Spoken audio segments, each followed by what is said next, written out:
Hi everyone, this is Kenny Salter, author of Guitar in 60 Seconds. The title of today's video is Bar Chords, Who Needs Them Anyway? Well, let's talk about that. Why do we need to learn bar chords? That's something all my students ask me, and because bar chords are the chords like these, they're difficult to play to begin with, and they usually make people quit playing the guitar. They take the fun out of it sometimes. So we're going to talk today about why you need bar chords and then how you can learn them without being so hard on your fingers.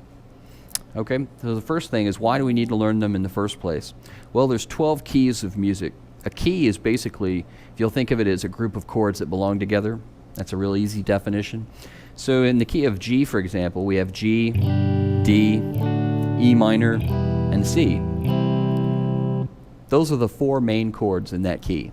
Most songs are made up of those four chords, or the four main chords in each key. So G, D, E minor, C. If your song is in the key of G, you're going to be able to get away with not playing bar chords, most likely. Although sometimes songs in the key of G will use bar chords like this. You know, a bar chord gives you a completely different sound than the open chord does, so sometimes you're going to need to do it even when you're in that easy key. But for the most part, you can still play a song that's in the key of G without a bar chord. Now there's 11 other keys besides G. Every one of those keys require at least one bar chord for those four main chords. So you're going to have to play at least one bar chord shape, sometimes more than that, for all other keys. So that tells us a lot right there. It tells us that probably like 90% of your songs are going to use bar chords. So most of the songs you're going to want to learn to play are going to have bar chords in them. So students ask me all the time, they say, hey, couldn't I just learn the easy songs? And I always tell them, you know, there's not really any easy songs. What there are easy chords. So if your songs are using the easy chords, mostly in the key of G, you're going to be fine. And sometimes a song, like for example in the key of A, would use an A, a D, and an E. And you can play those without bar chords. But if it uses the minor chord that goes with those, it's a bar chord.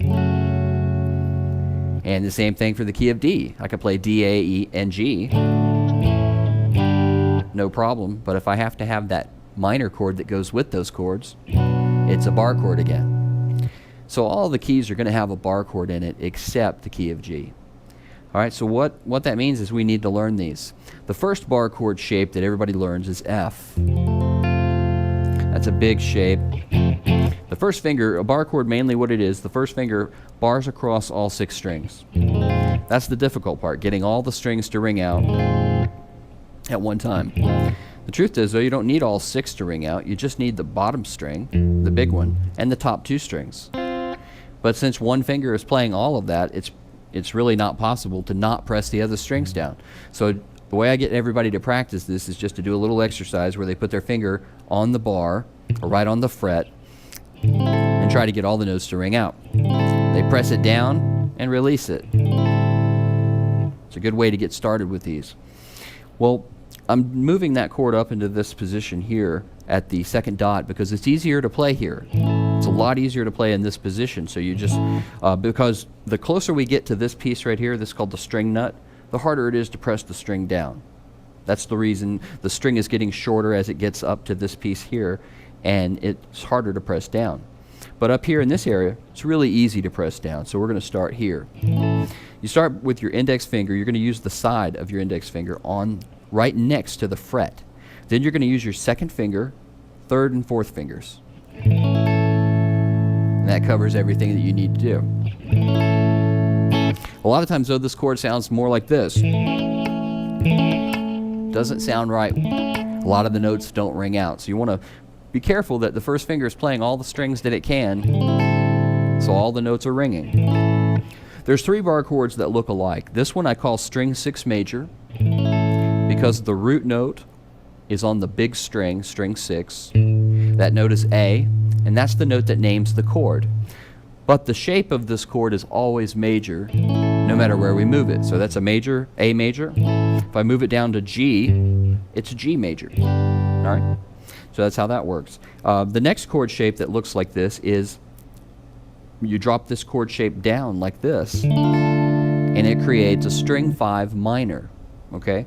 This is the same exact chord, but I'm covering 5 strings, and every finger moved down one string. That's the only difference. Every finger went down one string. That's a minor.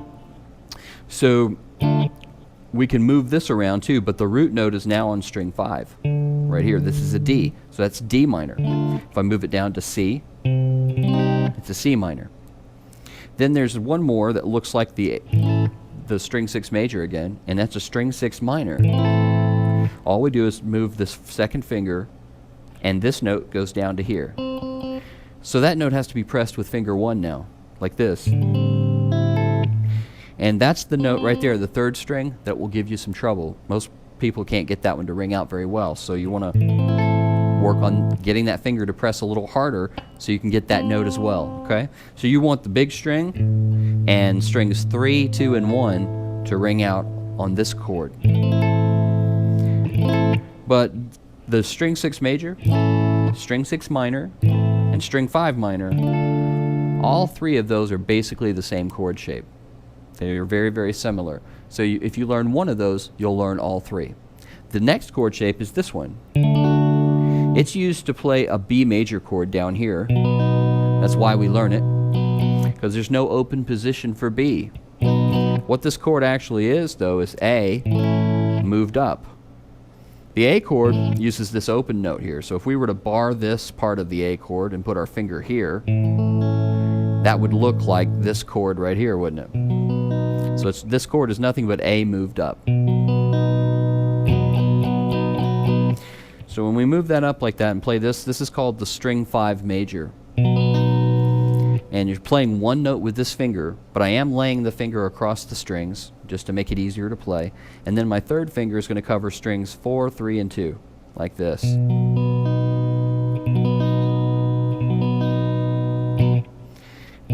And that's going to create the fourth type of bar chord that you're going to need. Then this one can be moved around. We can move it up here to E, back down to B, combine it with a string 5 minor, and end on a string 6 major.